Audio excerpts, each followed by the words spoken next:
Hi friends, welcome back. If I had $1 for every time a student said to me, when am I going to use this in real life, especially Algebra 2, then I would be, I don't know, better paid than a teacher, I suppose. However, exciting news. Today, this unit, we're talking about exponential functions. This actually has real world application and is really relevant to what you're going to need when you grow up and you become an adult. Things like loans for cars and houses, borrowing money, that kind of thing. So I really hope that you pay attention to this unit.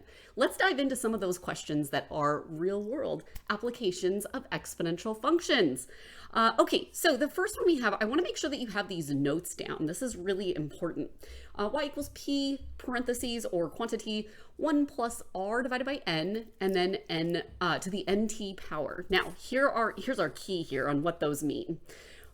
Your P is your principal, aka your starting amount, So the principal amount, your starting amount, it can be dollars, and that's what we'll probably talk about most today, but then we also use this in biology. We use it for things that grow really rapidly.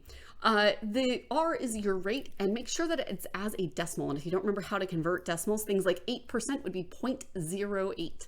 Number of times, N is the number of times per year. This one can be a little tricky. It's not the number of years, it's the number of times per year.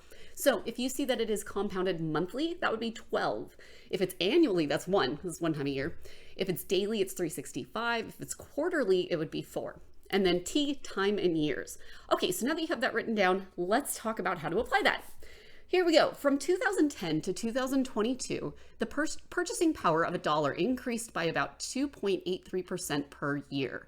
What was the purchasing power of $1 in 2022? Okay, so let's talk about how we could do this. If I really wanted to, I could make a table. I could say, all right, here's my table. And in 2010, my starting year, it's year 0 because we're starting, right? The value of $1 is $1. Now, the next year, it's my year 1. We're starting at that $1, but remember, it increases 2.83%, and 2.83% of $1 is just 0.2083. I realize we're talking about money, and when we talk about money, we usually round to the second decimal place or the hundredth.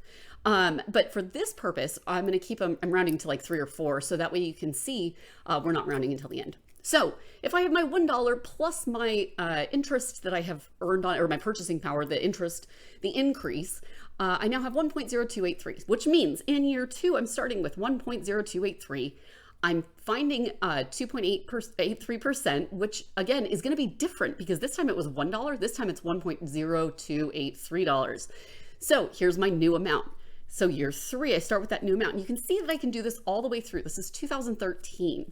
If I go all the way to 2022, I have this big long table. And yeah, you could do it like this and you could figure it out using a table. However, it's much easier if you use this formula. And remember, I'm lazy. I want to do things the easiest way possible. I don't want to work harder than I have to.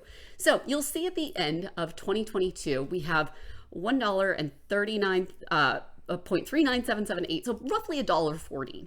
Let's keep that in mind while we use our formula to figure out our problem. Okay, so here's our problem here. Let me grab a different color marker. So we're going to use our formula. We have y equals p. It's always a good idea to write down your formula first until you get to memorizing it. And I just realized, let me back up. On this formula, I said plus and minus here. That's because if it's growing, it is plus. If it is decaying, or if it's decreasing, it's minus. A good case for decreasing would be a car. A car depreciates in value. Once you buy it, it's never going to be worth more than it is that day.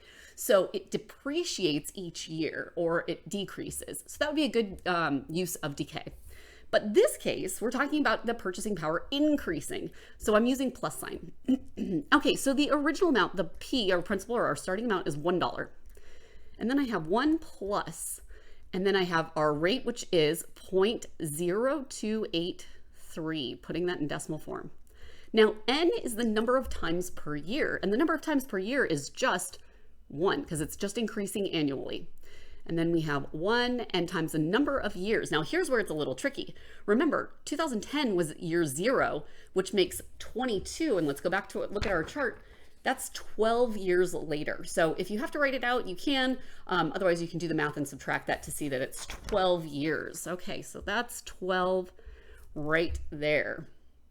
Okay, so on this guy, what we want to do is dividing anything by 1 is itself, and 1 plus that is just going to be 1 1 plus 0.0283 times 12. I guess I could have just added that 1. So y equals 1 times 1.0283 to the 12th power. Now in this case, because we're multiplying by 1, it doesn't really matter, but remember, you always want to do your exponents first. So on our calculator here, we're going to say, okay, 1 point, let's try and make sure this works, 0.0283, and we're going to use our little caret here to say, okay, up to the 12th power. That gives us 1.3977, multiply that by 1, and we get 1.3977. So y equals 1.3977.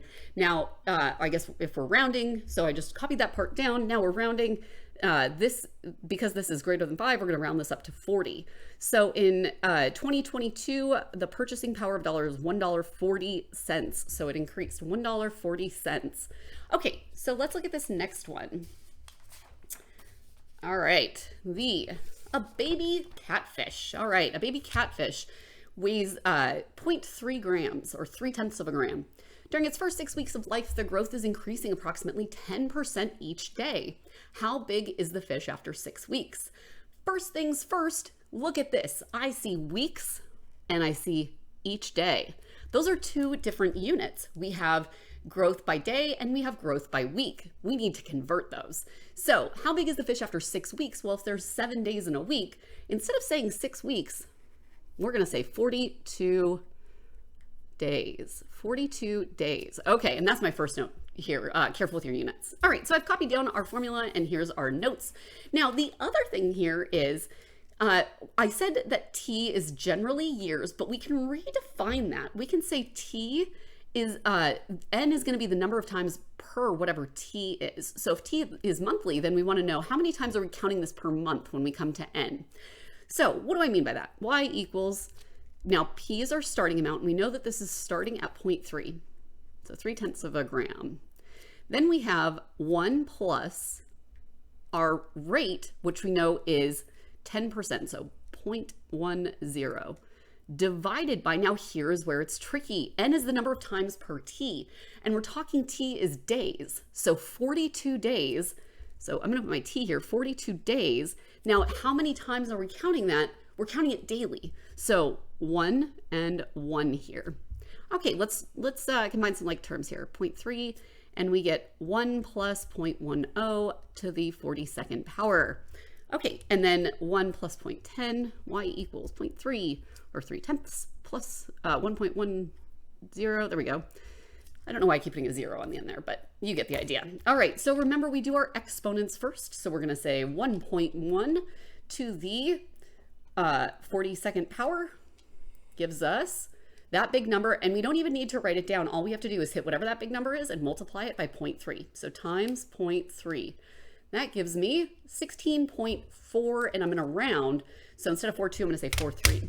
So y equals 16.43. Now remember, we are talking about grams. The baby catfish weighs that many grams. So make sure to put your unit on here. If you're doing a word problem, it is a very good idea to answer your word problem with a complete sentence. I know you must be looking at me thinking, lady, you're ridiculous. Why would I write a complete sentence? It's because it helps you. It helps you go back and read that problem to make sure you're answering the correct information. So it is a good idea when you have a word problem to answer with a complete sentence, but at the very least, let's use those units. Hopefully that makes sense. If you have any questions, let your teacher know. Otherwise, great to see you, and we'll see you next time.